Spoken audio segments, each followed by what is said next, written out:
I never thought I'd be telling this story publicly, but sometimes life hands you moments of perfect justice that are too delicious not to share. 3 years ago, my ex-husband Thomas walked into my restaurant to celebrate his divorce with the woman he'd left me for. The kicker? He had no idea I owned the place. Sometimes the universe delivers payback in ways you could never orchestrate yourself. Before we jump back in, tell us where you're tuning in from, and if this story touches you, make sure you're subscribed, because tomorrow I've saved something extra special for you. When I first met Thomas at a charity gala in Chicago, I thought I'd found everything I'd been looking for. Tall, with salt and pepper hair and an easy confidence that filled the room. He had this way of making you feel like the only person worth talking to. I still remember what he wore that night, a perfectly tailored navy suit that hinted at the success he never hesitated to mention. I was captivated, caught up in the whirlwind of attention from someone so polished and self-assured. Back then, I was just starting out in the culinary world, a chef with big dreams but a modest resume. I'd trained at decent restaurants, but hadn't yet made my mark. Thomas, on the other hand, was already established as a rising star in commercial real estate development. He found my culinary ambitions charming and cute. Words I'd later recognize were subtle ways of diminishing my dreams while appearing supportive. "A restaurant of your own?" he'd say, swirling expensive bourbon in crystal tumblers in our living room. "That's a lovely thought, Eliza. But do you know how many restaurants fail in their first year? Nearly 80%. He'd shake his head with that infuriating mix of condescension and concern. "I just don't want to see you disappointed." I believed him then. I thought his caution came from care, not from a need to keep me smaller than him. After all, he was the business expert, the one with the MBA from Wharton and family connections, in all the right places. I was just a chef with flour-dusted hands and a head full of recipes. Our courtship was a blur of expensive restaurants, weekend getaways, and being introduced to Thomas's seemingly endless circle of important connections. 6 months in, he proposed on a private yacht cruising Lake Michigan, champagne flowing as the Chicago skyline glittered against the night sky. It felt like a fairy tale, the successful businessman and the aspiring chef. I said yes, without hesitation. Marriage. To Thomas meant entering a new social circle entirely. His family, old money from Boston with summer homes in the Hamptons, viewed me with thinly veiled skepticism. "So you're a cook?" his mother Vivian asked at our engagement dinner, the word cook leaving her lips like something distasteful she'd accidentally bitten into. "Chef," I corrected gently. "I specialize in French-Asian fusion cuisine." "How unique," she replied flatly, exchanging glances with Thomas's father, Richard. "I suppose everyone needs hobbies." That was my first real glimpse of what I was marrying into, a world where passion was dismissed as hobby, where your worth was measured by your family name or the schools you'd attended. Thomas jumped in with, "Eliza's being modest. She's actually quite talented." But the way he said it, like he was discussing a child's finger painting, only emphasized the gap they perceived between us. His sister Audrey was perhaps the most direct. At our rehearsal dinner, after several glasses of wine loosened her carefully maintained decorum, she pulled me aside. "Look, I'm sure you're lovely, but let's be real. Thomas could have had anyone. Greenwich is full of women from the right, families. Just don't embarrass him with your little restaurant fantasies, all right?" I should have seen the warning signs then. The way Thomas always introduced me as my fiancé, the chef, like it was a quirky attribute rather than my profession. The way his friends would patronizingly ask about my cooking before quickly turning the conversation back to investments and property developments. But I was in love, or at least in love with the idea of our life together, and with the belief that Thomas saw potential in me that I sometimes struggled to see in myself. Our wedding was exactly what you'd expect. Lavish, meticulously planned, and designed more to impress his colleagues than to celebrate our love. 300 guests. many of whom I'd never met, gathered at an exclusive country club. I remember standing in my designer gown, watching Thomas network during our own reception, and feeling a flicker of doubt. But I pushed it away. This was the life I'd chosen. The early years of our marriage settled into a routine. Thomas worked long hours growing his development company, while I took a position as sous chef at a respected downtown restaurant. I still talked about opening my own place someday, and Thomas would nod absently, saying things like, "That's nice, honey. Maybe when I close the lakefront deal, we can look into it." But someday never seemed to arrive. There was always another deal, another project, another reason why it wasn't the right time to support my dream. Meanwhile, Thomas had no trouble investing in his college roommate's tech startup or his golf buddy's import business. It became increasingly clear that he simply didn't consider my culinary ambitions worthy of serious investment. "Restaurants are passion projects, not real businesses," he told me over dinner one night after I'd shown him a business plan I'd spent months developing. He barely glanced at it before pushing it aside. "If you're really bored, why don't you join the charity committee at the club? Stephanie Goldman says they're looking for new members." That was Thomas's solution to everything. Keep me busy with ladies who lunch, with charity galas and country club functions where I could be the perfect wife on his arm, the supportive partner behind the successful man. My actual dreams were irrelevant as long as I fulfilled the role he'd cast me in. Yet somehow, I still loved him. Or perhaps more accurately, I loved who I thought he could be, who I thought we could be together. I kept believing that eventually he'd see me, really see me, and value what I brought to our partnership beyond being decorative at business dinners. It would be another 2 years before I discovered that Thomas had been seeing plenty of women, just not in the way a husband should. But that revelation was still ahead of me, waiting like a landmine in the seemingly perfect landscape of our marriage. For now, I was still the dutiful wife, swallowing my disappointment and telling myself that compromise was part of marriage, that someday Thomas would finally take my dreams as seriously as I took his. I had no idea then that someday would arrive in a way neither of us could have predicted. 4 years into our marriage, life with Thomas had settled into a predictable rhythm. Our home in Lincoln Park was a showpiece, a renovated brownstone featured in Chicago Home and Design, with furniture selected by an interior designer Thomas had hired without consulting me. It was beautiful but sterile, like living in a magazine spread where nothing was meant to be touched. Our social calendar revolved entirely around Thomas's career. Dinner parties with potential investors, charity events where he could network. With city officials, weekend golf outings with business associates. I played my part perfectly, the attentive wife who knew how to charm his colleagues while never overshadowing her husband. I'd given up mentioning my restaurant dreams at these, gatherings after seeing Thomas's subtle grimace whenever I brought it up. "Eliza makes an incredible coq au vin," he'd interject, neatly transforming my professional ambition into a domestic talent. "She keeps threatening to open her own place someday."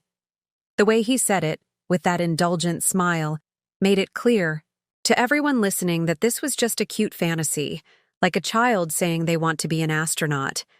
At one particular dinner party, I overheard him speaking to James Whitley, a major investor in his latest development project. "How's Eliza? Doing with her cooking thing?" James asked, clearly making small talk while they discussed more important matters. Thomas chuckled. "Oh, you know how it is. She enjoys being in the kitchen. Keeps her busy while I'm working late." The casual dismissal stung, but I had grown used to it. I'd also grown used to those late nights at the office that were becoming more frequent. Thomas would come home smelling of expensive perfume that wasn't mine, his explanation always the same. "Client dinner. You know how these things go." And I did know. I just didn't want to admit what I knew. Preparing and narrating this story took us a lot of time, so if you are enjoying it, subscribe to our channel. It means a lot to us. Now back to the story. Meanwhile, my own career had stalled. I'd moved from sous chef to head chef at Bordeaux, a respected French restaurant downtown, but the owner had made it clear he had no intention of changing the traditional menu that had kept his customers happy for 20 years. My suggestions for innovation were consistently rejected. "People don't come here for exotic experiments, Eliza," Maurice would say. "They come for classic French cuisine, perfectly executed." I was good at my job, but increasingly frustrated by the creative limitations. Each night I'd return home to our perfect house, where even the spice rack was arranged alphabetically by our twice-weekly housekeeper, and feel the walls closing in. This wasn't the life I had imagined for myself. Thomas, sensing my restlessness, suggested I take cooking classes to sharpen your skills. The suggestion itself revealed how little he understood. I didn't need more classes. I needed an opportunity to create, to build something of my own. The only person who seemed to take my ambitions seriously was Sophia, my best friend since culinary school. Unlike Thomas, she had struggled and hustled her way through the Chicago restaurant scene alongside me. Now she managed front of house operations for a restaurant group that owned several successful establishments across the city. "He's never going to support you, Liz," she told me bluntly over coffee one morning. "You know that, right?" I stirred my latte, avoiding her eyes. "He's just cautious. It's a risky business." Sophia leaned forward. "Life's risky. That's not what's happening here. He doesn't want you to succeed because your success would change the dynamic. Right now, you're the adorable chef wife who makes perfect meals for his business dinners. If you opened your own place and it took off, that script gets flipped." I wanted to argue, but deep down I knew she was right. Thomas needed me to remain exactly where I was, accomplished enough to reflect well on him, but not so successful that I might outshine him or disrupt the careful balance of our relationship. Still, I persisted in believing that I could change his mind. I spent months developing a detailed business plan for a restaurant concept I called Harvest. It would focus on seasonal ingredients, locally sourced, with a menu that changed quarterly. The financial projections were conservative, but promising. I'd even found a potential location, a former art gallery in West Loop with high ceilings and exposed brick walls. One night, I prepared Thomas's favorite meal, beef Wellington with truffle mashed potatoes, and opened a bottle of Bordeaux I'd been saving for a special occasion. After dinner, I presented my business plan, complete with architectural renderings I'd commissioned. "I've done the research, Thomas. The location is perfect. The West Loop is booming right now. And I've already talked to 3 potential investors who are interested." Thomas flipped through the presentation, his expression unreadable. Then he closed the folder and sighed. "Eliza, you're an amazing chef. You really are. But running a restaurant isn't just about cooking good food. It's about business acumen, market awareness, financial management, skills that take years to develop." He reached across the table to pat my hand. "I don't want to see you fail. The restaurant business is brutal." "I know the risks," I insisted. "I've been working in restaurants for over a decade. I understand the business side." Understanding it from the kitchen is different from understanding it as an owner. His tone had that familiar, patronizing edge. "Look, if you're serious about this, why don't you start smaller? Maybe a catering business you can run from home, or a food blog, something that doesn't require such a huge investment." The suggestions were so dismissive of my skills and experience that I felt tears spring to my eyes. A food blog? After 15 years of professional training and experience? "This isn't a hobby, Thomas. This is my career, my dream." "Dreams are wonderful," he said, standing up to refill his wine glass. "But I deal in reality, and the reality is that most new restaurants fail within the first year. I'm trying to protect you." What he didn't say, what he never said, was that he was also protecting the status quo of our marriage. A marriage where he was the successful one, the provider, the star, where my role was firmly in his shadow. I gathered up my presentation, suddenly aware that this conversation was following a script we'd rehearsed many times before. Nothing would change. Not as long as Thomas needed me to remain exactly where I was. That night, as Thomas slept beside me, I made a decision. If he wouldn't support my restaurant, I would find another way, with or without his approval. What I didn't realize then was that this decision would set in motion a chain of events that would ultimately reveal not just the truth about my husband, but also the strength I hadn't known I possessed. My passion for food wasn't something that developed overnight. It was woven into the fabric of my earliest memories. Growing up in a small apartment above my grandparents' Greek diner in Detroit, I spent my childhood watching my yaya transform simple ingredients into dishes that brought people together. The diner wasn't fancy by any means, but it was the heart of our neighborhood. People came not just for the food, but for the sense of community that filled the space. I remember standing on a step stool beside my grandmother as she taught me to fold phyllo dough for spanakopita, her weathered hands guiding mine with gentle precision. "Cooking is love made visible," she would say. "When you feed someone, you give them more than food. You give them care, attention, a piece of your heart." Those words stayed with me through culinary school, through grueling 16-hour days as a line cook, through every kitchen I ever worked in. Cooking wasn't just a career choice for me. It was a calling, a way of connecting with my heritage, and sharing that connection with others. My vision for Harvest grew from those roots. I didn't want to create just another trendy restaurant. I wanted to build a place that honored the relationship between food, community, and tradition while still pushing culinary boundaries. A place where each dish told a story, my grandmother's story, and the stories of the local farmers and producers whose ingredients would fill our kitchen. The concept lived in my notebooks for years, evolving as I gained experience and refined my culinary voice. Pages filled with menu ideas, sketches of plate presentations, notes on flavor combinations I wanted to explore. I'd collected profiles of small local farms, urban honey producers, artisanal cheesemakers, people whose passion for their craft matched my own. One section of my business plan that Thomas hadn't bothered to read detailed my commitment to ethical sourcing and sustainability. Another outlined community initiatives, cooking classes for kids from underprivileged neighborhoods, a monthly dinner series highlighting immigrant cuisines, partnerships with local food banks. This wasn't just about profit margins, though I'd meticulously calculated those too. It was about creating something meaningful, something that could change people's relationship with food and with each other, something that would honor my grandmother's legacy while establishing my own. The location I'd found in West Loop was perfect. A former warehouse with soaring ceilings, exposed brick, and massive windows that flooded the space with natural light. The first time I walked through it, I could see it all so clearly.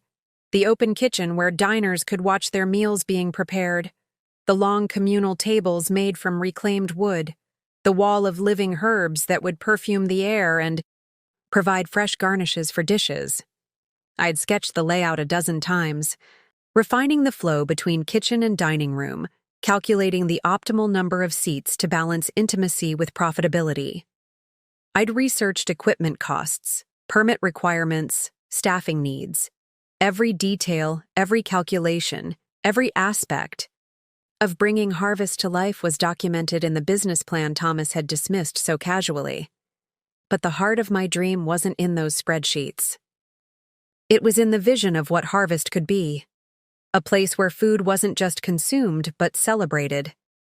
Where each meal was an experience, each ingredient honored for what it was and what it could become.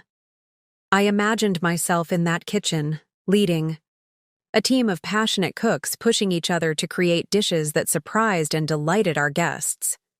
I saw myself walking through the dining room, connecting with customers, hearing their stories as they enjoyed mine through the food on their plates. This wasn't some whimsical fantasy. It was a vision built on years of professional experience, countless hours of research, and a bone-deep understanding of what made a restaurant not just successful, but significant. And it was a vision Thomas couldn't or wouldn't see. The morning, after he dismissed my business plan, I sat alone in our pristine kitchen, nursing a cup of coffee and feeling the weight of his rejection. Not for the first time, I wondered if I'd made a mistake marrying someone who fundamentally didn't understand what drove me. Who could look at my most cherished dream and reduce it to a hobby or a cute idea? My phone buzzed with a text from Sophia. How did it go? Did he finally see the light? I stared at her message, not sure how to respond.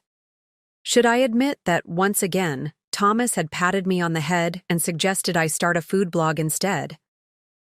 That after 5 years together, he still saw my culinary ambitions as something to humor rather than support. Instead, I typed, "Need to talk. Lunch today?" We met at a small cafe far from both our workplaces, a place where we wouldn't run into anyone we knew. I brought my business plan, now slightly wrinkled from being repeatedly opened and closed. He said no, I told her before she even sat down. Again, suggested I start a catering business from home instead. Sophia's expression darkened. Of course he did.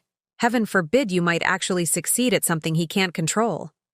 It's not like that, I said automatically, the defense of Thomas coming as reflexively as breathing. He's just concerned about the financial risk. Bullshit, Sophia said, loudly enough that the couple at the next table glanced over. She lowered her voice. Thomas invests in his buddies' harebrained schemes all the time. That stupid premium water delivery service his college friend started? The yacht chartering business his golf partner pitched? He had no problem throwing money at those disasters waiting to happen. She was right, and we both knew it. Thomas had lost 6 figures on investments far riskier than a restaurant with an experienced chef at the helm. So what are you going to do about it? Sophia asked. I opened the business plan, turning to the financial section. I've been saving. Not a lot, but some. And I've been talking to potential investors. Small ones. People who believe in the concept. How much do you need? 2. Do it right? At least $300,000 for initial build-out, equipment, permits, staff training, and operating capital for the first 6 months. I sighed. I've got about 1/10 of that saved. Sophia studied me for a long moment. What if I told you I might know someone who could help? Someone who's looking to diversify their restaurant portfolio and has been specifically interested in backing female chefs. My heart skipped. Are you serious? Dead serious. His name is David Keller. He owns 4 successful restaurants already, all different concepts, all profitable within their first year. He's got the capital and the connections. And more importantly, he actually respects culinary talent. For the first time in months, I felt a flicker of real hope. Would he actually talk to me? He'll do more than talk to you. He'll listen. Sophia pulled out her phone. I'm texting him right now. Your business plan is solid, your concept is fresh but marketable, and you've got the skills to back it up. That's exactly what he looks for. As she typed, I felt a strange mix of excitement and guilt. Excitement at the possibility that my dream might actually be within reach. Guilt because I was pursuing it behind Thomas's back. Should I talk to Thomas first? I asked, more thinking aloud than actually seeking an answer. Maybe if he knew someone was seriously interested. Sophia set her phone down and fixed me with a level stare. Eliza, listen to me. You've talked to Thomas for years. He's made his position clear. This is your dream, not his. You don't need his permission to pursue it. She was right again. I'd spent too long waiting for Thomas's approval, adjusting my ambitions to fit within the narrow constraints of what he deemed appropriate for his wife. It was time to step outside those constraints. Okay, I said, squaring my shoulders. Set up the meeting. What I didn't tell Sophia, what I barely admitted to myself, was that taking this step felt like more than just pursuing a business opportunity. It felt like the first crack in the foundation of my marriage. A marriage built on the understanding that Thomas's dreams came first, and mine were secondary. As I collected my business plan and prepared to head back to work, I wondered what other changes might follow once I decided to put myself first. I had no idea then just how significant those changes would be, or how soon they would come. The meeting with David Keller was set for the following week at his flagship restaurant, Ember. During the quiet hours between lunch and dinner service, I told Thomas I was covering a shift for a sick colleague, the first real lie I'd told in our marriage. The weight of the deception sat uncomfortably in my chest, but not heavily enough to stop me. I arrived 15 minutes early, dressed in the most professional outfit I owned that wasn't meant for a charity gala or one of Thomas's business functions. As I waited in the bar area, I studied the restaurant with a critical eye. The design was impeccable, warm and inviting while still feeling sophisticated. The kind of place that could support both anniversary dinners and casual weeknight meals. I made mental notes of details I admired, elements I might incorporate into Harvest. David Keller wasn't what I expected.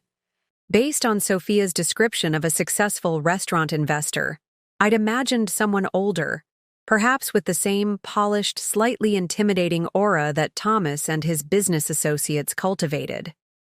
Instead, David was in his early 40s, dressed in jeans and a simple button-down shirt, with an easy manner that immediately put me at ease. "Eliza, it's great to meet you. Sophia speaks very highly of your culinary skills." He led me to a quiet corner table. "I hope you don't mind if we talk here. I like to get a feel for how people respond to restaurant spaces." For the next 2 hours, we discussed my vision for Harvest in detail. Unlike Thomas, David asked thoughtful questions about my concept, challenging me on specifics, but in a way that felt constructive rather than dismissive. He paged through my business plan with genuine interest, making notes in the margins. "Your financial projections are conservative," he observed. "That's good. Most people overestimate revenue and underestimate costs. You've done the opposite." "I wanted it to be realistic," I explained. "I know how tight margins can be in this business." He nodded approvingly. "Your menu concept is solid. Seasonal, locally sourced. It's on trend but not trendy, if that makes sense. Something with staying power." He closed the folder. "The location you've found is promising too. That area is developing rapidly." My heart raced. Could this actually happen? Could my dream become reality? "So what's your next step?" David asked. "Have you made an offer on the space?" "Not yet," I admitted. "I'm still pulling together funding. My husband, he's not supportive of the idea."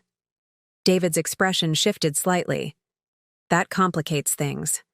I've seen partnerships struggle when there's tension at home about the business." "It wouldn't be a partnership with him," I clarified quickly. "He's in real estate development. This would be my project entirely." "Even so." David leaned back, studying me. "Opening a restaurant is all-consuming, Eliza. It will take everything you have. Time, energy, focus. It's hard enough with a supportive spouse. Without that support..." He left the sentence hanging. I felt my opportunity slipping away.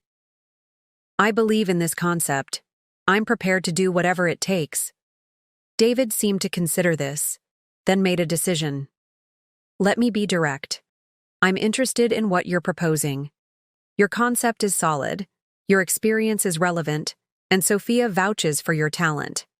I'd be willing to provide 60% of the funding you need in exchange for 40% ownership." I nearly gasped. This was actually happening. "And the other 40% of the funding?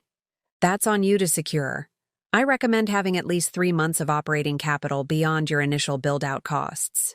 This isn't just about opening the doors.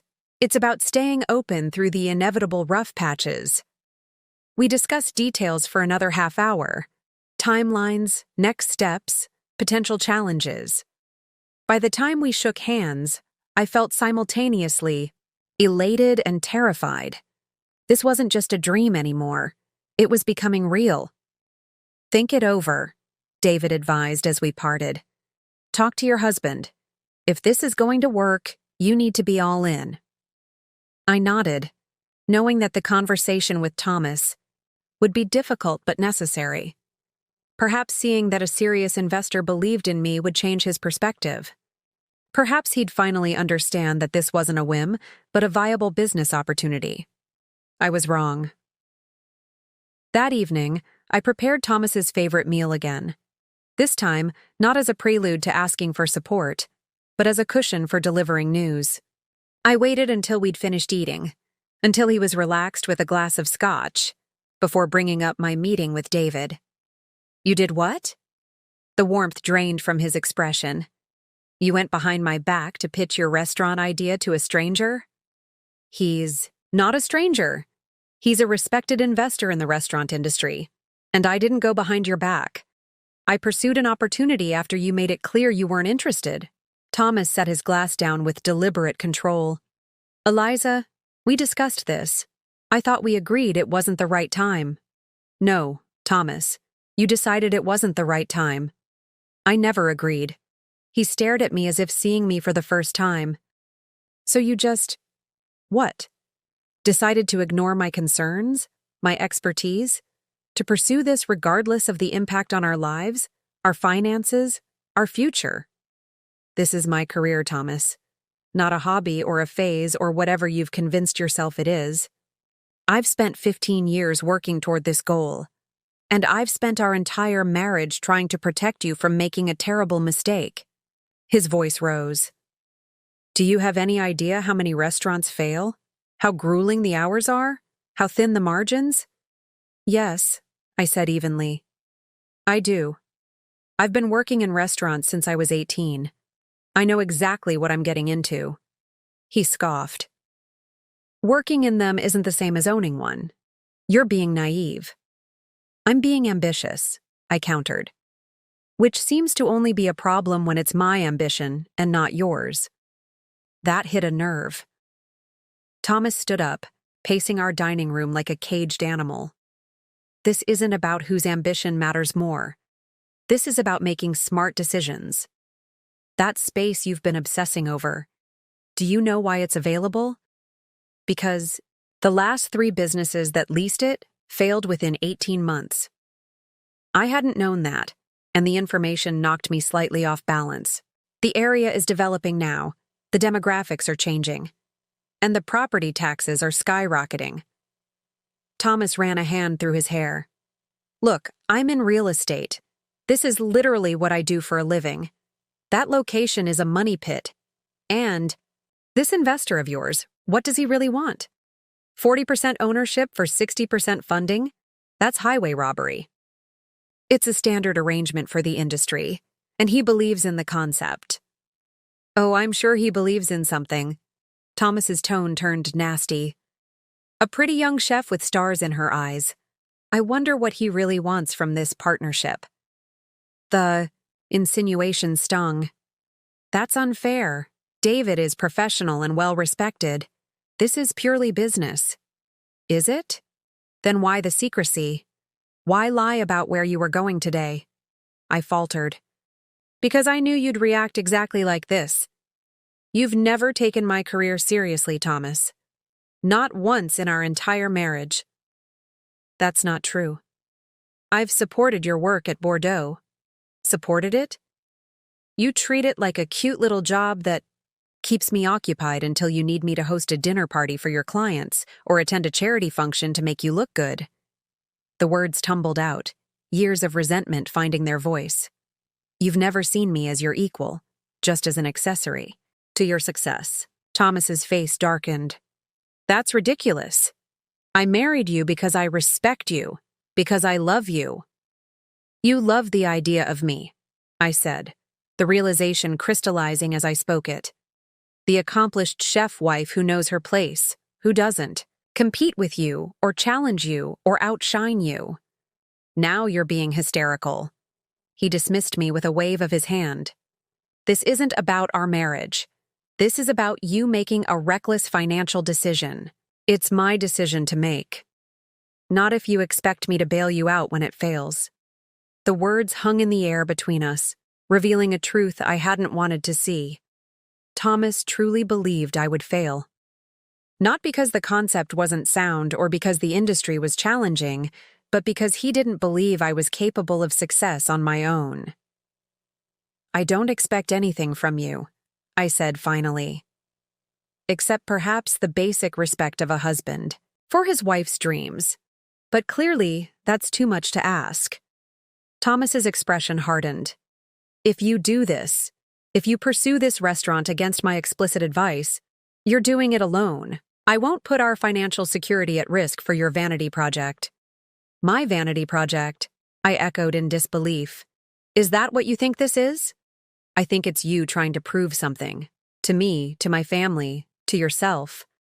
But a restaurant isn't the way to do it, Eliza. The numbers don't lie." I stared at him. This man I'd married, this man I thought had believed in me. Had he ever? Or had he simply enjoyed having a chef for a wife, someone whose talents directly benefited him without threatening his position? "The numbers aren't the only truth that matters," I said quietly. "And this isn't about proving anything. It's about finally creating something that's mine, something I believe in." Thomas looked at me for a long moment, then shook his head. "Then, you're on your own. Don't say I didn't warn you." He walked out of the dining room, leaving me alone with the remains of the dinner I'd prepared. The meal that was supposed to celebrate a step toward my dream had instead revealed just how far apart Thomas and I had grown. How fundamentally he misunderstood, or chose to misunderstand, what mattered to me. I cleared the table mechanically, wrapping leftovers and loading the dishwasher. Each plate I put away felt like packing up a piece of our marriage. The partnership I thought we had, the support I'd convinced myself was there beneath the surface. As I wiped down the counter, my phone buzzed with a text from David. "Have you had a chance to think about my offer?" I stared at the message, aware that my answer would change everything. Not just my career, but my marriage. My life. After a long moment, I typed, "I'm in. Let's move forward." I hit send before I could second-guess myself, feeling simultaneously like I was burning a bridge and building a new one. What I didn't realize was that the bridge I thought I was burning had never really existed at all. The weeks following my confrontation with Thomas unfolded in a strange duality. On the surface, our marriage continued as before. We shared meals when our schedules aligned, attended social functions together, maintained the appearance of a united front. But beneath that veneer, a chasm had opened between us, growing wider, with each day. Thomas retreated into cool politeness, treating me more like a roommate than a wife. He stopped asking about my day, about my work at Bordeaux, about anything that mattered to me. When I mentioned meetings with David or progress on securing the West Loop location, he would simply nod and change the subject. "I've made my position clear," he said the one time I pressed him for engagement. "I think you're making a mistake, but it's your mistake to make." His dismissal hurt, but it also crystallized something important. I couldn't wait for Thomas's approval. I couldn't put my dreams on hold any longer in the hopes that someday he would see their value. If I wanted Harvest to become reality, I would have to do it despite his doubt, not because of his support. That realization was both terrifying and liberating. For years, I'd filtered my ambitions through the lens of our marriage, making them smaller, less disruptive, more palatable to Thomas's vision of our life together. Now, I was finally giving myself permission to pursue what I truly wanted, without apology or compromise. The question of how to fund my portion of the startup costs loomed large. I had savings, but not nearly enough. The solution came from an unexpected source. My grandmother, now in her 80s and long retired from the diner business, had been quietly investing her savings for decades. When I finally told her about Harvest, about my vision and the opportunity with David, she didn't hesitate. Your Pappas and I started our diner with nothing but determination and a small loan from his brother, she told me, her accent still strong despite 60 years in America. Now it's my turn to be the family who believes. I've been saving for something important. I think this is it. She offered to invest $75,000 in exchange for a small equity stake in the business. It wasn't enough to cover my entire portion, but combined with my savings and a manageable loan, it would get me there. More importantly, her belief in me renewed my confidence. If my grandmother, who knew the restaurant business better than anyone, thought I could succeed, maybe I really could. With the financial pieces falling into place, I threw myself into bringing Harvest to life. I negotiated the lease on the EAO West Loop space, hired an architect to design the renovation, filed for permits, and began the tedious process of navigating city regulations. Each step forward fueled my determination, even as it highlighted the growing distance between Thomas and me. I left my position at Bordeaux to focus on Harvest full-time, a decision that visibly troubled Thomas, though he said nothing directly. Instead, he made passive-aggressive comments about early retirement and must be nice to not have to work. I ignored the barbs, channeling all my energy into building something I believed in. The days stretched into exhausting marathons. I met with contractors at 7 a.m., with potential vendors over lunch, with my attorney to review documents in the afternoon, and spent evenings developing recipes and refining the menu. I came home late, often after Thomas had gone to bed, and was out the door again before he woke. One night, about 6 weeks into this grueling schedule, I arrived home around midnight to find Thomas waiting in the living room, a glass of scotch in hand and an unfamiliar expression on his face.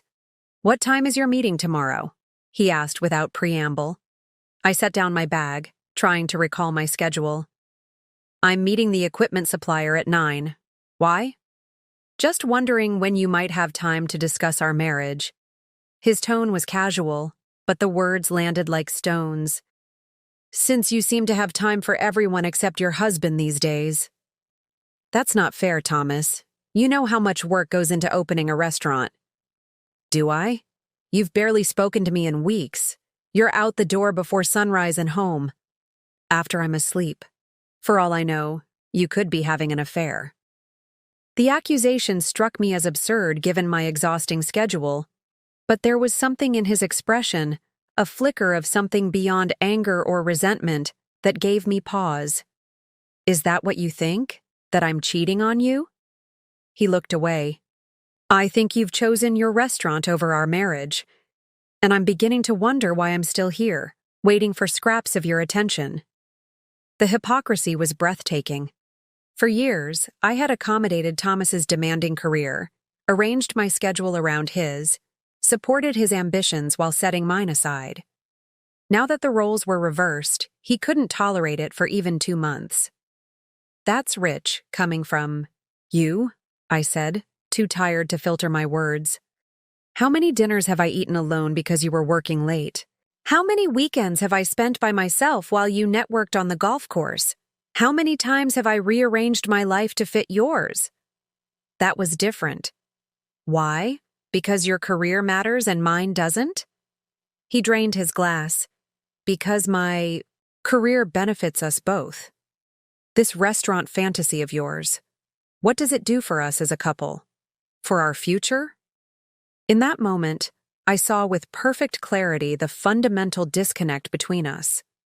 Thomas couldn't understand that my happiness, my fulfillment, my sense of purpose were essential components of our life together, not luxuries to be indulged only when convenient for him. "It makes me whole," I said simply. "It gives me the chance to create something meaningful, to use my talents fully, to be a partner in this marriage, not just a supporting character in your story." Thomas scoffed, "Always with the drama." "This isn't about your place in our marriage. It's about financial responsibility, about making smart choices." "No, Thomas. It's about control. It always has been." The realization settled over me with perfect clarity. You supported my career at Bordeaux because it was safe, because it didn't challenge your position or require your investment. But the moment I wanted something more, something that might actually succeed on its own terms, you pulled back. I took a deep breath, steadying myself against the kitchen counter. I'm moving forward with Harvest. I've signed the lease, ordered equipment, hired staff. It's happening, Thomas, with or without your support. I just need to know which it's going to be. He stared at me for a long moment, then set down his empty glass with a finality that echoed in our silent kitchen. I guess we both have decisions to make then. As he walked away, I realized that I'd already made mine. For the first time in our marriage, I was choosing myself, my dreams, my potential, my future. Whatever happened with Thomas, I would no longer diminish myself to maintain the peace. The cost was simply too high. That night, I slept on the couch, both physically and emotionally unable to share a bed with a man who seemed increasingly like a stranger. But despite the uncertainty surrounding my marriage, I felt a strange sense of calm. The path forward wasn't clear, but at least I was finally walking it with my head held high. Spring turned to summer, and summer to fall as Harvest took shape. The daily grind of creating a restaurant from scratch became my entire world, a world increasingly separate from my life with Thomas. We existed in parallel, sharing a home but not much else. The silence between us punctuated only by brief, practical exchanges about household matters. Thomas had made no further attempts to dissuade me from my path. Instead, he'd adopted a posture of detached observation, as if watching a slow-motion car crash from a safe distance. His predicted obstacles and failures became a sort of dark checklist I was determined to disprove, one item at a time. When the building inspector found issues with the electrical wiring that would cost thousands to fix, I heard Thomas's voice, in my head. That location is a money pit. I gritted my teeth, adjusted my budget, and got it done. When a key vendor backed out at the last minute, I remembered his dismissive, "The restaurant business is brutal." I found a better supplier within 48 hours. Each challenge that arose became not just a problem to solve, but a test of my resolve, a chance to prove, to myself more than anyone, that I could do this, that I wasn't naive or unprepared, or in over my head, that my dream wasn't just a fantasy, but a viable, valuable endeavor worth fighting for. And fight I did. I argued with contractors when their timelines slipped, negotiated fiercely with suppliers to secure the best ingredients at prices that wouldn't break my budget, and learned to decipher legal documents that might as well have been written in Sanskrit. I made mistakes, of course, hired the wrong person for a key position, miscalculated the cost of custom shelving, underestimated the time required for the health department's final inspection. But I learned, adjusted, and kept moving forward. David proved to be the partner I'd hoped for, experienced and involved without being controlling. He connected me with industry contacts, offered practical advice when I hit roadblocks, and most importantly, trusted my vision for Harvest. When he suggested changes, it wasn't to remake the concept in his image, but to strengthen what was already there. "You've got the talent and the concept," he told me one day as we walked through the half-finished space.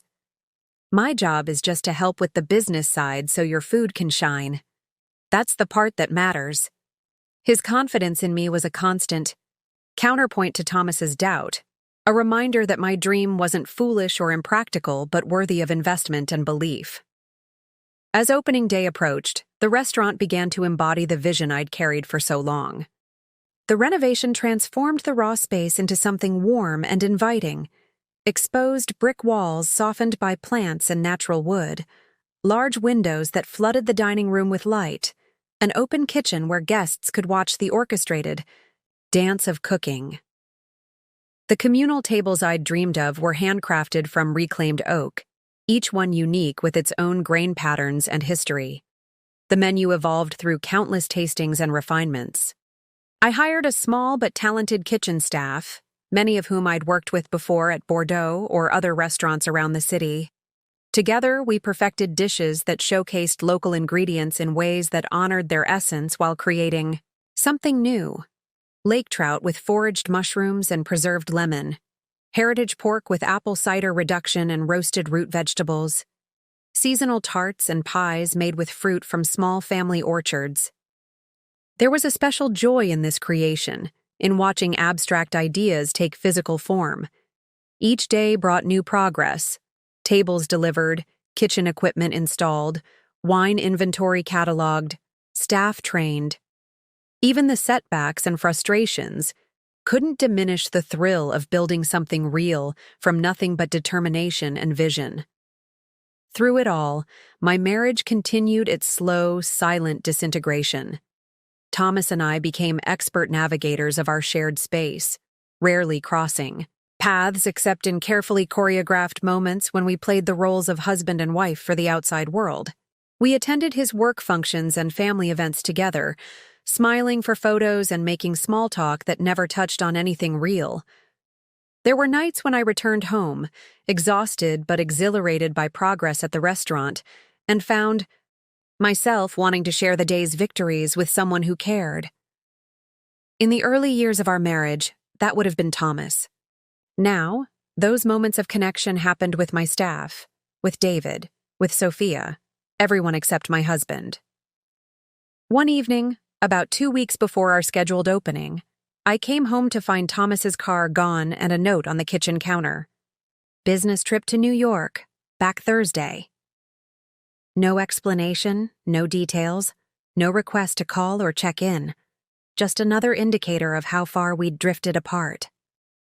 I should have felt sad, or at least concerned about the state of our marriage. Instead, I felt a strange relief at having the house to myself for a few days. I could work late without worrying about waking him, spread my menu planning across the dining table without feeling his silent judgment, exist fully in my own space without the constant tension of his disapproval. That night, alone in our too large house, I sat at the kitchen island with a glass of wine and the final version of Harvest's opening menu.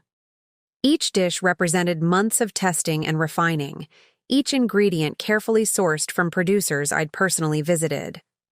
I ran my fingers over the embossed logo at the top of the page, a stylized wheat stalk intertwined with herbs, elegant in its simplicity. This was happening. In 2 weeks, Harvest would open its doors to the public. My restaurant, my vision, my dream made flesh and brick and wood. Whatever happened with Thomas, whatever the future held for our fractured marriage, I had created something that was entirely mine, something no one could take away or diminish or dismiss as impractical. For the first time in months, perhaps years, I felt a sense of peace settle over me. I was ready for whatever came next. Harvest opened on a crisp October evening with little fanfare. No splashy launch party, no press releases, just a quiet opening of the doors to a restaurant that had consumed my every waking moment for months. It was a deliberate choice, this soft launch. I wanted time to work out the inevitable kinks, to let the staff find their rhythm, to ease into the grueling pace of restaurant service rather than diving in headfirst.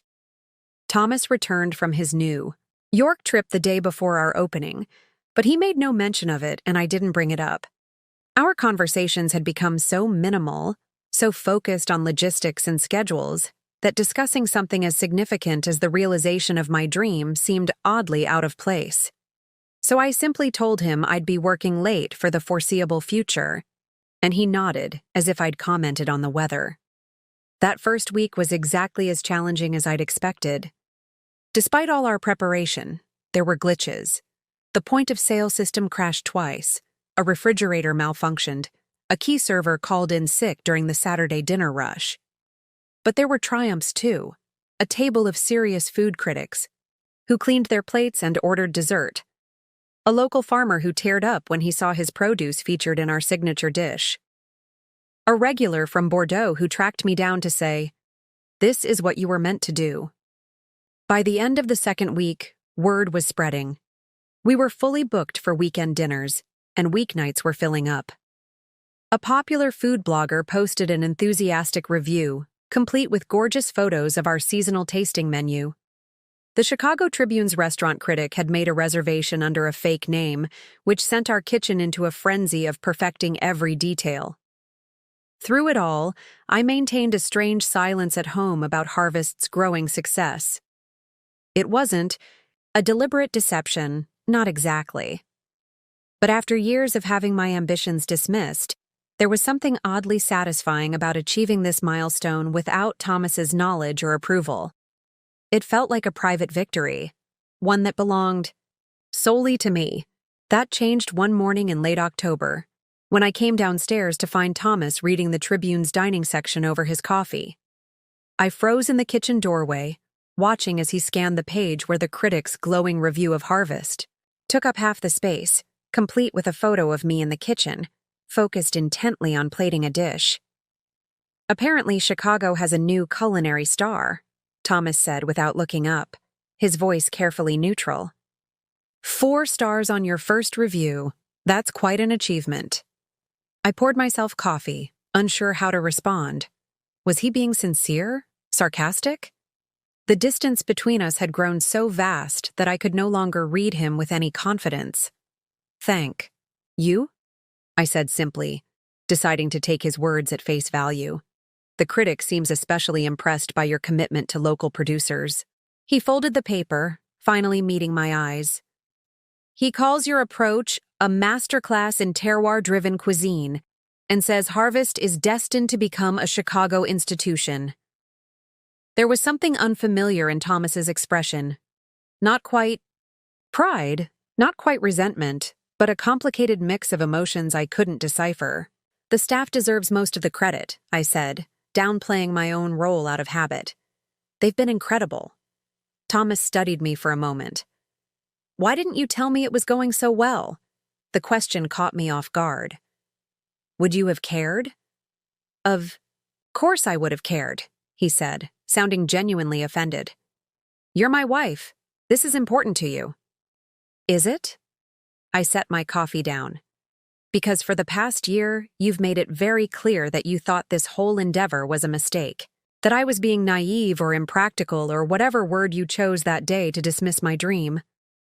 Thomas had the grace to look slightly abashed. "I was concerned about the financial risk. That doesn't mean I wanted you to fail, doesn't it?" Words came out sharper than I'd intended. "Because it felt an awful lot like you were waiting to say, 'I told you so.'"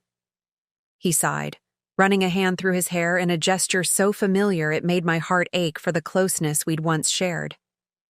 "It's not that simple, Eliza. Yes, I had doubts. Yes, I thought the timing was wrong. But that doesn't mean I don't want you to be happy or successful." I wanted to believe him. Part of me, the part that remembered why I'd fallen in love with him in the first place, desperately wanted to bridge the gap that had opened between us. But another part, the part that had grown stronger through the process of creating Harvest, was more skeptical. "Well, it is successful," I said finally. "We're booked solid through November. The review should bring even more business." Thomas nodded, seeming to choose his next words carefully. "I'm proud of you, truly. I know how hard you've worked for this." The words I'd longed to hear for so long now felt oddly hollow, coming after the fact rather than when I'd needed them most. Still, I managed a small smile. "Thank you. That means a lot." An awkward silence fell between us, thick with all the things we weren't saying. Thomas broke it first, clearing his throat and standing to rinse his coffee cup. "I have a meeting downtown this morning. Clients from Boston are in town." "I have to get to the restaurant early," I replied. "We're testing new dishes for the winter menu." Just like that, the moment of potential reconnection passed, and we were back to our careful dance of coexistence. Thomas left for work and I headed to Harvest, the place that increasingly felt more like home than the house I shared with my husband. That afternoon, the first congratulatory flowers began arriving at the restaurant. Arrangements from David, from Sophia, from chef friends around the city, all celebrating the stellar review. Amid the parade of deliveries, there was nothing from Thomas. I told myself it didn't matter, that his verbal acknowledgement that morning was enough, but the absence spoke volumes about the state of our marriage. As I moved through the restaurant, greeting staff, reviewing the evening's reservations, checking inventory for the weekend, I realized something profound. I had built this. Not just the physical space or the menu, but a community of people who believed in my vision. A place where my talents were valued, my decisions respected, my presence essential. For the first time in my professional life, I didn't need to make myself smaller to fit someone else's expectations. At Harvest, I could be exactly who I was, meant to be, and that version of myself was thriving in ways Thomas had never imagined possible. Ways I had barely dared to hope for myself. The realization was both exhilarating and terrifying. Because if I could be this person at Harvest, what did that mean for the version of me that still went home to Thomas each night? How long could I continue to live these parallel lives? And more importantly, why would I want to? November blurred into December, and Harvest continued to thrive beyond my most optimistic projections. Each night, the dining room filled with eager patrons drawn by word of mouth and glowing reviews. Our winter menu, featuring hearty braises, root vegetables transformed through technique and imagination, and unexpected citrus accents to brighten the season's heaviness, earned another round of critical acclaim. I was living on adrenaline and espresso, working 16-hour days and loving every exhausting minute. The financial realities of restaurant ownership were as challenging as Thomas had predicted, but we were already approaching profitability far sooner than industry standards. David was pleased, my staff was motivated, and I had never felt more professionally fulfilled. Meanwhile, my marriage continued its slow, quiet disintegration. Thomas and I had perfected the art of cohabitation without connection. We slept in the same bed, ate occasional meals at the same table, and maintained a facade of normalcy for the outside world. But the emotional distance between us had become insurmountable, or so I thought, until a Tuesday morning in mid-December when everything changed.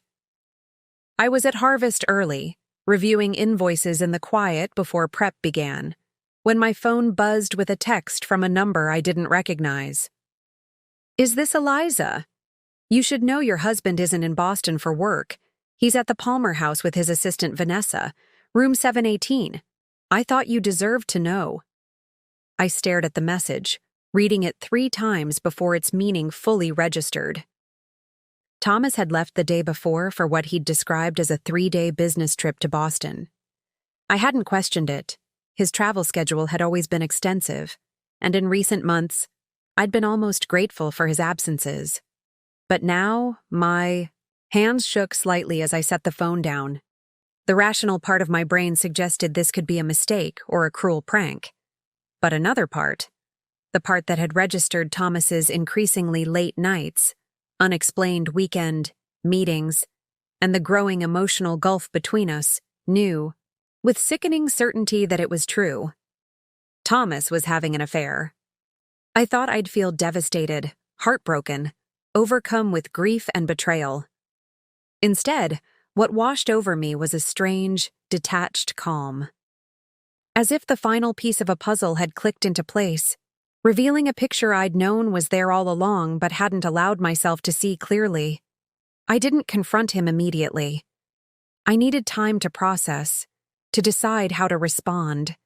So, I threw myself into work with a singular focus, as if perfect execution of that night's service could somehow hold at bay the decisions that loomed on the horizon of my personal life.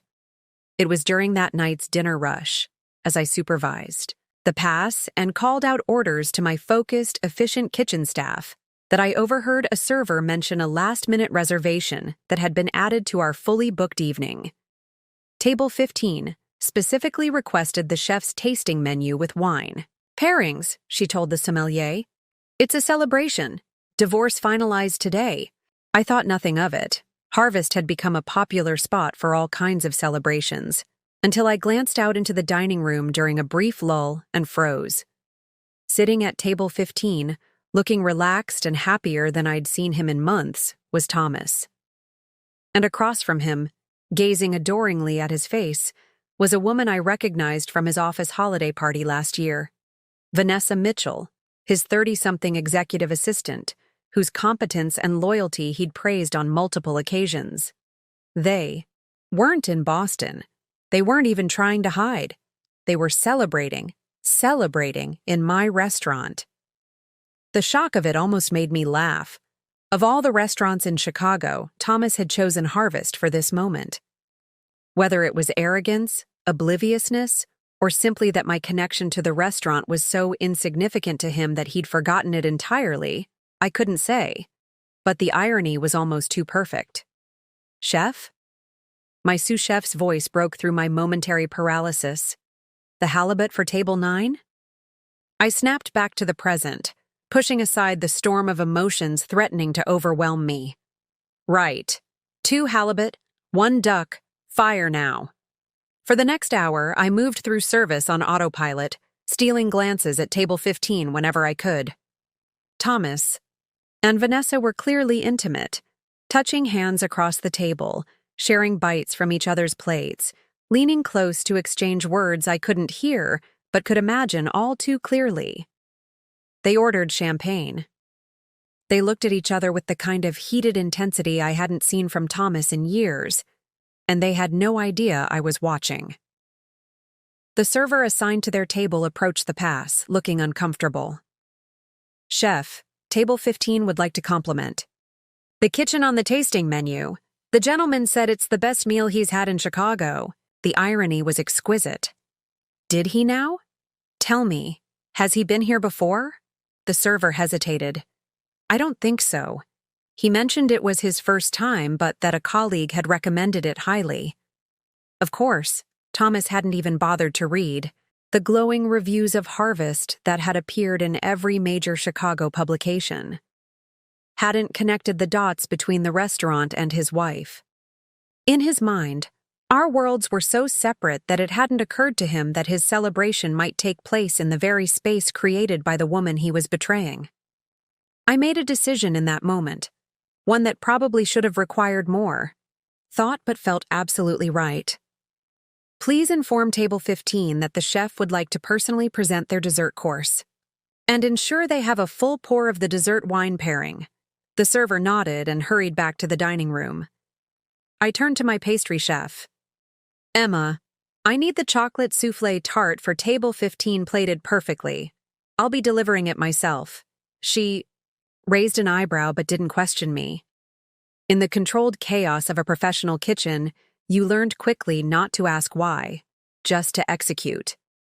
As Emma carefully plated the desserts, adding the final artistic touches of spun sugar and edible flowers, I checked my reflection in the polished steel of a prep table. I looked professional in my chef's whites, hair neatly pulled back, a light sheen of perspiration from the kitchen's heat, the only sign of the evening's intensity.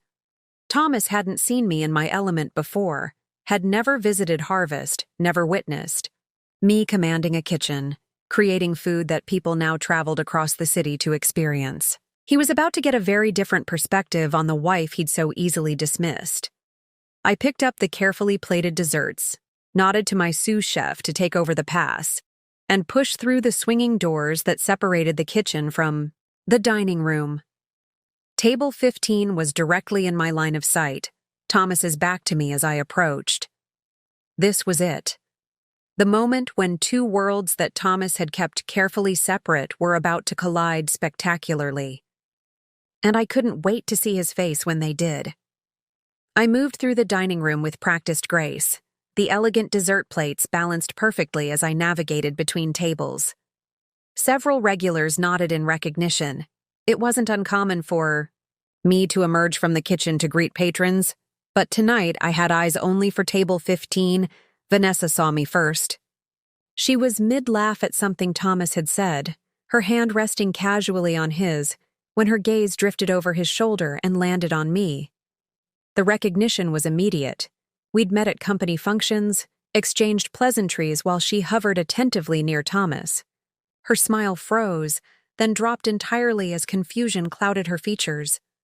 "Thomas," she said, her voice carrying just enough for me to hear as I approached.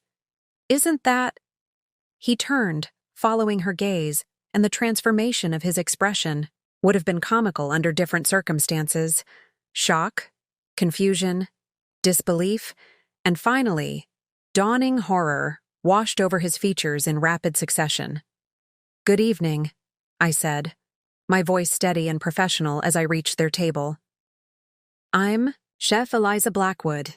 I wanted to personally deliver your dessert course and thank you for dining with us tonight." Thomas's face had drained of color. "Eliza," I set the desserts down with deliberate care, arranging them precisely on the table. "Our chocolate soufflé, tart with house-made sea salt caramel and Tahitian vanilla bean ice cream, one of our most popular desserts. I believe you mentioned to your server that this was the best meal you've had in Chicago. I'm so pleased we could make your celebration special." Vanessa looked like she might be sick. Her earlier confidence evaporated entirely.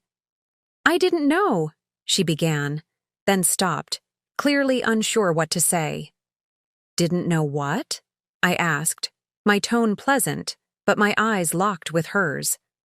"That you were celebrating in my restaurant?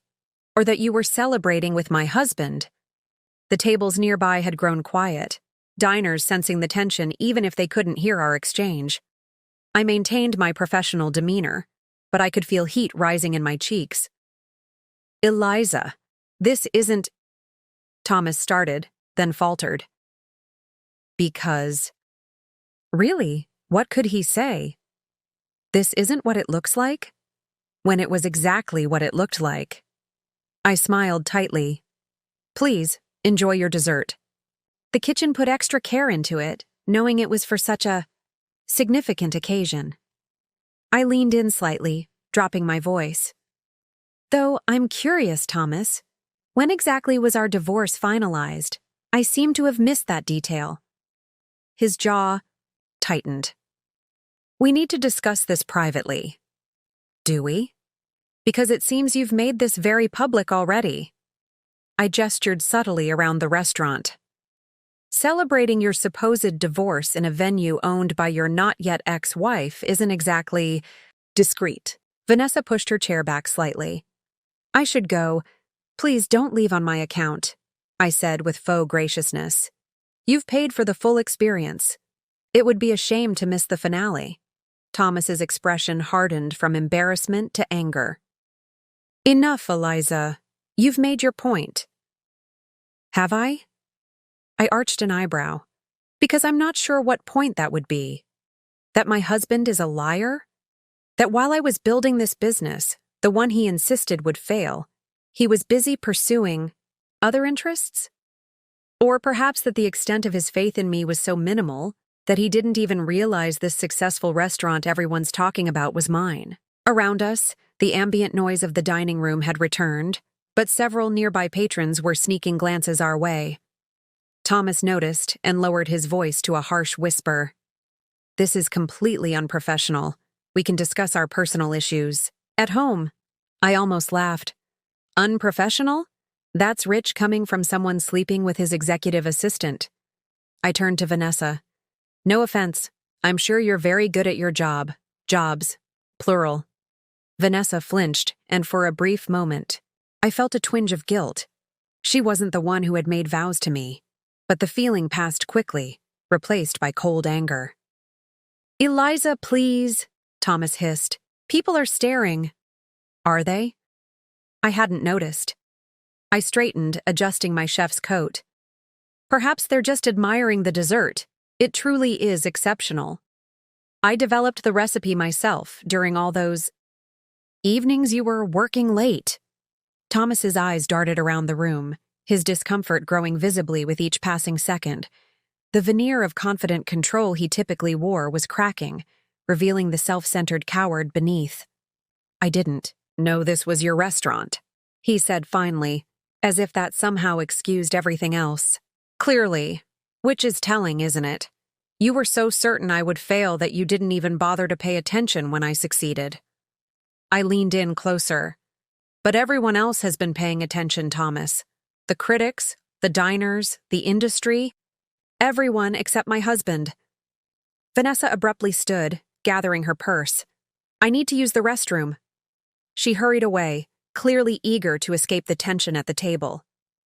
As soon as she was gone, Thomas dropped all pretense. Was this necessary? Humiliating me in public? Was it necessary to celebrate your fictional divorce in my restaurant? With the woman you've been cheating with? I kept my voice low but couldn't disguise the bitter edge. How long, Thomas? How long has this been going on? He looked away, unable to meet my eyes. Does it matter?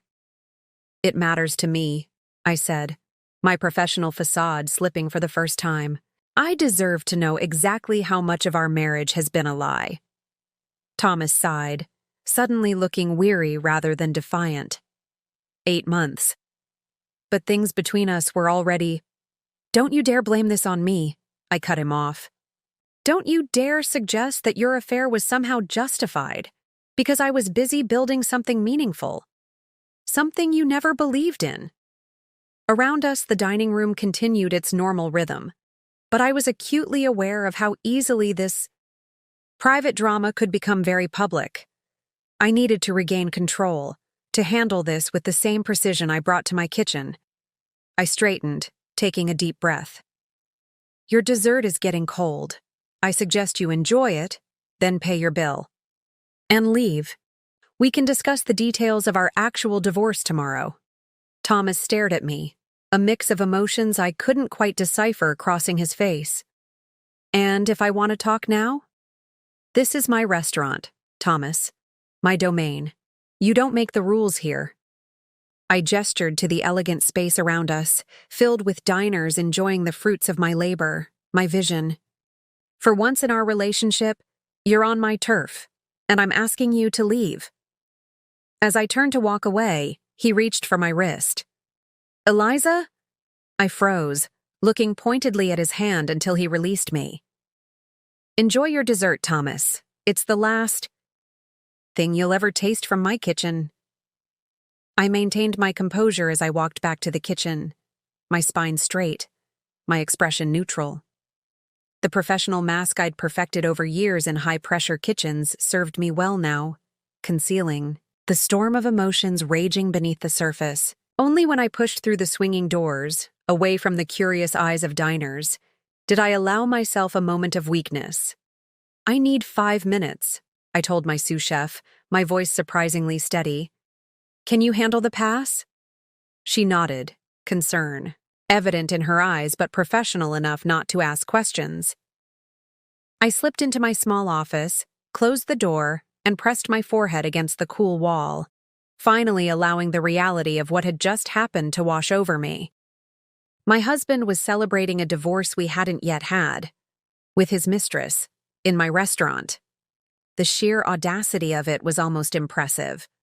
The complete lack of respect it demonstrated, not just for our marriage but for me as a person, was staggering. And yet, was it really so surprising? Hadn't Thomas been dismissing my dreams, my ambitions, my very personhood for years?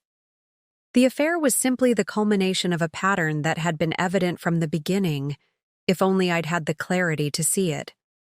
Thomas had never wanted a partner. He'd wanted an accessory. And when I refused to remain in that box, when I grew beyond the boundaries he'd set for me, he'd found someone else to fill the role. I allowed myself exactly 3 minutes to feel the hurt, the betrayal, the anger. Then I straightened, splashed cold water on my face from the small sink in the corner, and returned to the kitchen. This was my domain, my creation, and I wouldn't allow Thomas to taint it with his betrayal. Everything okay, chef? My sous chef asked as I resumed my position at the pass. Absolutely, I replied, surveying the tickets lined up for the remainder of service. Let's finish strong tonight. Fire table 22's entrees. For the next hour, I immersed myself completely in the work, finding solace in the familiar rhythm of the kitchen. Call out orders, inspect plates, coordinate timing, maintain standards. The tasks required such focus that they left little room for personal turmoil. It was only when service began winding down that I allowed myself to check if Thomas and Vanessa were still at their table. They weren't. The server informed me they had paid their bill and left shortly after I returned to the kitchen. Thomas had left a substantial tip but had barely touched his dessert. Small victories. I finished the night on autopilot, conducting the post-service debrief with my staff, reviewing the next day's reservations and deliveries, and finally locking up around midnight. The question of where to go loomed large. The thought of returning to the house I shared with Thomas, of potentially facing him tonight, made my stomach clench. But I refused to be the one displaced by his actions. With grim determination, I drove home, rehearsing what I would say if he was still awake. The calculated calm I would project. The non-negotiable terms I would set. The boundaries I would erect between us until legal separation could be arranged. The house was dark when I arrived, Thomas's car nowhere in sight. Relief and disappointment warred within me, relief at avoiding a confrontation when I was emotionally drained, disappointment at being denied the opportunity to express my rage while it was still white-hot and clarifying. I entered quietly, half expecting to find him waiting in the darkened living room. But the house was empty, the silence almost oppressive after the constant noise of the restaurant. I moved through the familiar rooms like a stranger, seeing them with new eyes. The elegant furnishings Thomas had insisted upon, the neutral color scheme that reflected his taste, not mine. The conspicuous absence of personal touches that might have made this house a home. How had I not seen it before? This space, like our marriage, had been designed for show, not substance. A perfect backdrop for the life Thomas wanted to project, with little consideration for the people actually living it. I climbed the stairs to our bedroom, flipping on lights as I went, no longer concerned about waking him. In the walk-in closet, I surveyed Thomas's meticulous rows of custom suits, designer shirts, and handmade shoes. The evidence of his careful self-curation was everywhere, from the color-coordinated ties to the precisely folded pocket squares. Something inside me snapped. Not in a dramatic, destructive way. I had no desire to cut up his suits or throw his possessions onto the front lawn. My breaking point was quieter, more definitive. Standing in that closet, surrounded by the trappings of a man who had systematically devalued me while presenting a perfect face to the world, I made a decision. I would not fight for this marriage. I would not engage in tearful confrontations or desperate attempts to understand why.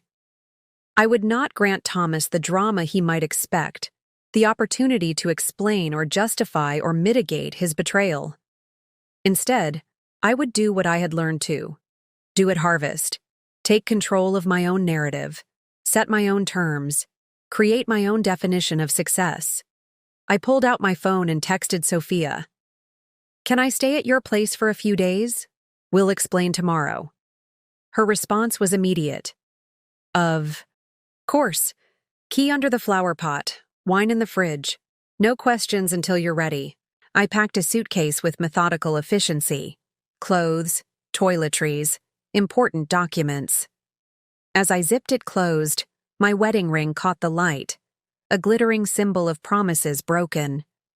I twisted it off my finger and placed it on Thomas's nightstand. Not theatrically, not with unnecessary flourish. Just a simple, quiet acknowledgement that an era had ended. Then I walked out of the house that had never really been my home, toward a future suddenly, terrifyingly, exhilaratingly mine to define. The breaking point, I realized, wasn't about reaching the limit of what I could endure. It was about recognizing what I would no longer accept, and I would never again accept being made to feel small by someone who couldn't recognize my worth. The next morning, I woke on Sophia's couch to the gentle chime of my phone. Multiple texts from Thomas, increasing in urgency through the night and early morning. Where are you? We need to talk. This is ridiculous, Eliza. Come home so we can discuss this like adults. I know you're upset, but this is an overreaction. At least let me know you're safe. Fine, have it your way. Call me when you're ready to be reasonable. I deleted them all without responding. Then I showered, borrowed a clean shirt from Sophia, and headed to Harvest. The restaurant was closed until dinner service, providing a quiet space to gather my thoughts and plan my next steps. I had just settled at a corner table with coffee and my laptop when the front door rattled, someone trying the locked handle. Through the glass, I saw Thomas, impeccably dressed as always in a charcoal suit that probably cost more than most people's monthly rent. He spotted me and gestured impatiently for me to let him in. I hesitated, then walked to the door. This confrontation was inevitable.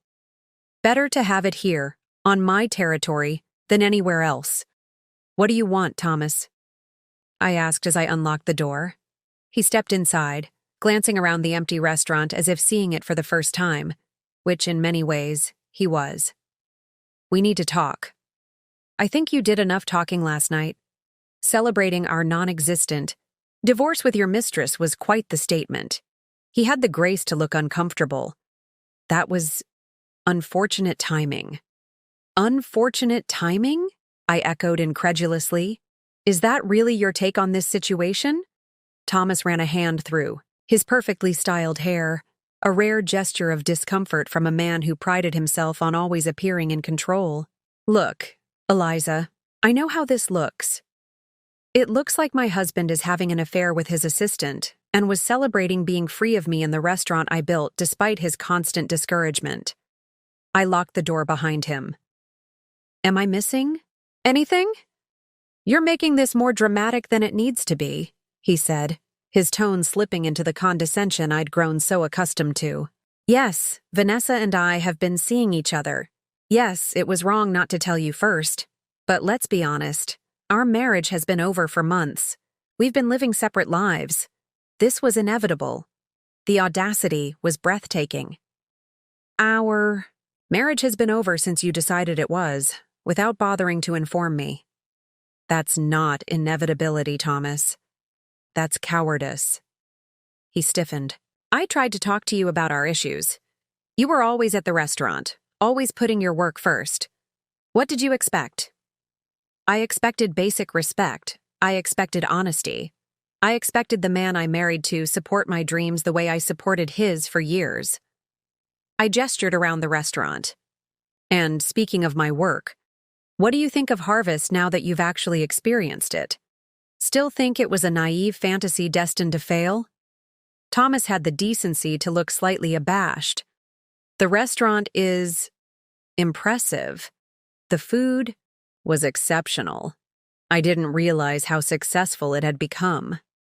That's because you never bothered to pay attention, I said, my voice steady despite the anger simmering beneath the surface. You were so convinced I would fail that you didn't even notice when I succeeded. And now you're standing in my restaurant, the manifestation of everything you dismissed, trying to justify your affair by blaming my dedication to creating this. He looked away, unable to meet my gaze. That's not fair, isn't it? You supported my career when it was convenient, when it didn't threaten your ego or require actual investment. The moment I wanted something more, something that might actually succeed on its own terms, you withdrew completely. Thomas paced the dining room, looking increasingly uncomfortable. I didn't come here to rehash old arguments. I came to discuss practical matters. The house, our finances, how we move forward. Of course you did. Always practical, always focused on the bottom line. I crossed my arms. Fine, let's be practical. I want a clean break, Thomas. No drawn-out legal battle, no vindictive asset hiding. We each leave with what we brought to the marriage and what we created independently during it. Meaning you keep the restaurant and I keep my real estate holdings, he clarified, the businessman in him already calculating. And the house? You can have it. It never felt like mine. Anyway, the realization came with surprising ease. I'm going to find a place near Harvest, somewhere that reflects who I am, not who you thought I should be. Thomas nodded, looking relieved at my reasonableness. Always more concerned with appearances and assets than emotions. I'll have my lawyer draw up the paperwork. We can make this quick and discreet.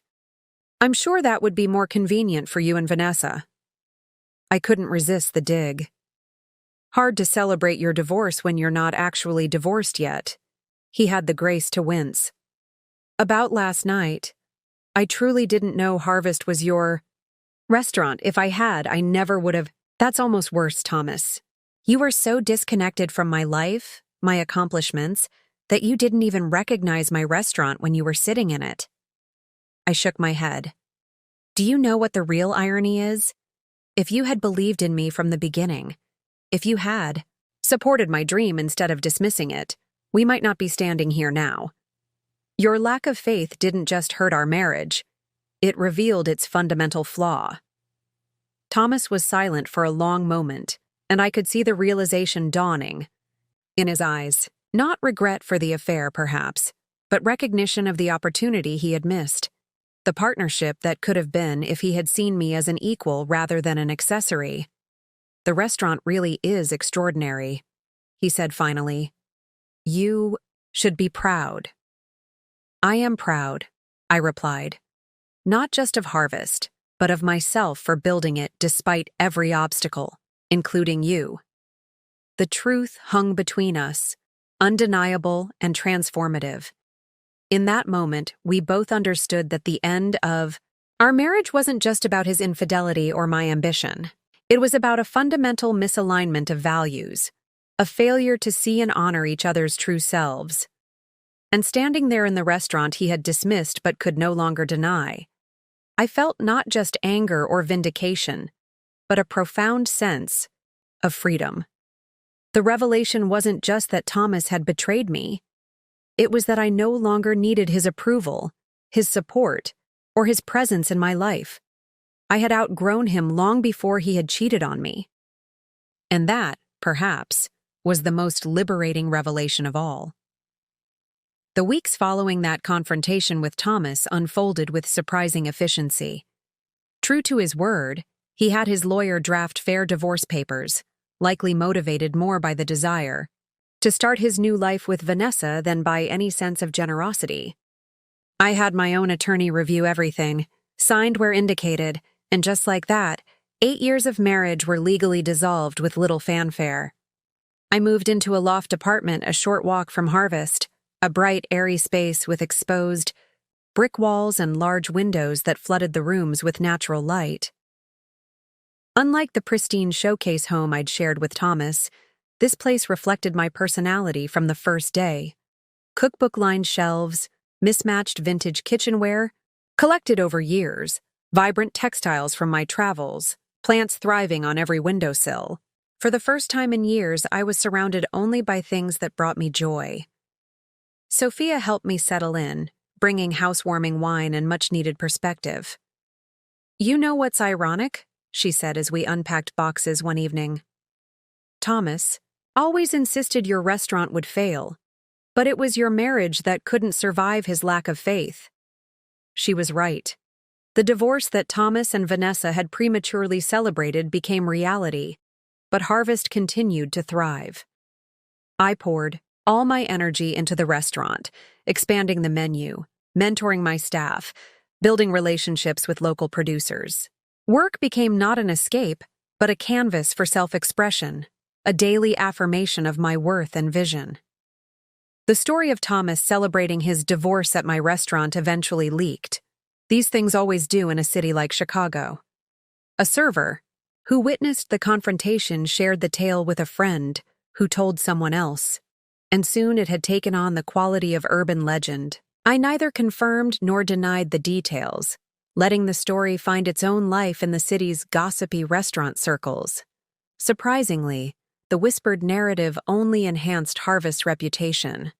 There's nothing like a touch of scandal and vindication To make a restaurant even more appealing to certain diners, reservations became harder to secure, with curious patrons hoping to catch a glimpse of the chef whose culinary skill was matched only by her dignity in the face of betrayal.